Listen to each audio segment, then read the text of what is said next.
Hey guys, here we are again with another Samsung washer. Same model as before, one of my previous videos. It's, as you can see right there, WF337AAL/XAC. So this one I got for nothing, picked up for parts, and the spider's actually still good on it. But the problem they were having is the ND code, which initially might make you think that the pump is bad. So a lot of people are buying pumps on these washers and then putting them in and realizing, oh shit, something else is wrong because it's not working. Obviously, there's another way to test the pump to make sure that, that is not the cause. But what happens is the motherboard on these, they put some dinky little relay on there, only capable of handling 3 amps, and over the years the relay fails. So I'll show you guys how to change that relay for a couple of bucks. The other option would be to change the entire board, which costs you like several hundred, I imagine. I didn't even look, but I'm fairly certain it's over $200. Anyway, for an old washer, it's not really worth it. So once you pull the board out of the washer, and I did that just prior, you can see these relays here. This is the ones that we're concerned about. And as you look up here, you can see heater, water valve cold, water valve hot, water valve something, another water valve, drain pump. That's the one we're concerned about. Now, as you can see, this whole thing is glued in, and we could go and spend hours trying to take all this epoxy out. But what I've done is, what I'm going to be doing in this video is showing you how to do the quick fix, which is not really the right way, but you might avoid damaging the board doing it the way I do, or you'll damage it even more. Regardless, that's the way I'm going. Now, I've removed the back panel, which is right over here on my bench. That's what the face panel off. You have to take that off. Just a couple of connectors, couple little clips holding that in.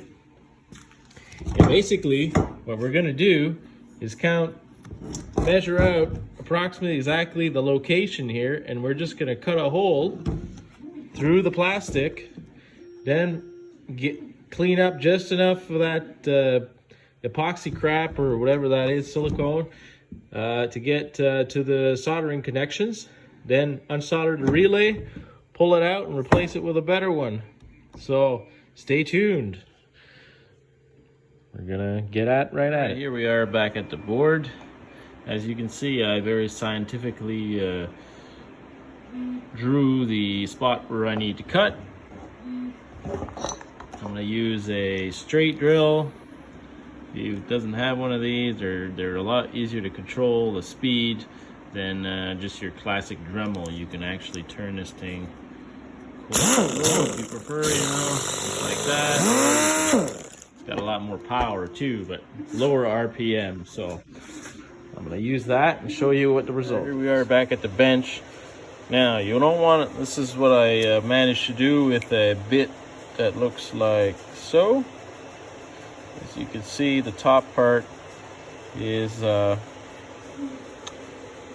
doesn't have any cutting teeth. So if you lay it down flat and you kind of just work it in, there's about 1/8 of an inch thick of sealant down there. So as long as you don't go into that and cut the traces on the board, you stop once you pass the plastic, and then we'll gently remove the sealant with maybe a plastic tool or something like that. I'm gonna try that right away and see how it goes. All right, so I cleaned off a little more plastic, and I think the 2 contacts or the 4 that I'm concerned with would be this one, that one, and these 2 little ones here. So these are probably driving the relay, and this is where the heavy current flows through. So We're gonna unsolder these, remove the solder, and see that I got the right one. All right, here we are back at the washer, and I'll show you. Well, I just temporarily hooked up a more heavy-duty relay. This one actually is good for 16 amps, 250 volts, and those other ones are 12 volt, well, no, sorry, 3 amps, 30 volts DC, 3 amps, 250 volts AC. Anyway, so it ran through the full cycle with no glitches.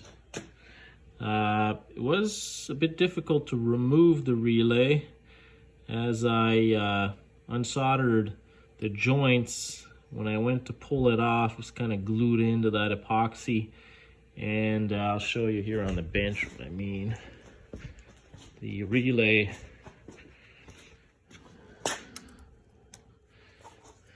it's you can see like those little sleeves.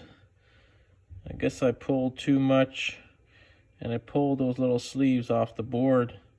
So when I welded those wires in, I welded them on both sides, because I would imagine that little sleeve kind of transferred the contact from one side to the other. So I accidentally ripped those out. So by putting a bigger wire in and welding, like soldering it both sides of the board, it fixed that little problem. So that it all worked out. So there you go. If you like these types of videos, like and subscribe. Obviously, this is a temporary fix here. We'll be mounting this relay. I might use this one anyway, and I'll probably just fill that area where I removed the glue out with silicone, and conceal all these contacts with shrink wrap, and make everything sealed, and make sure nothing touches anything. Because this thing, you gotta remember, they shake and they vibrate and everything. So anyway, I was gonna say, if like and subscribe. I'm trying to build a channel here, and I'll be posting more random fixes in the near future. Thanks for watching.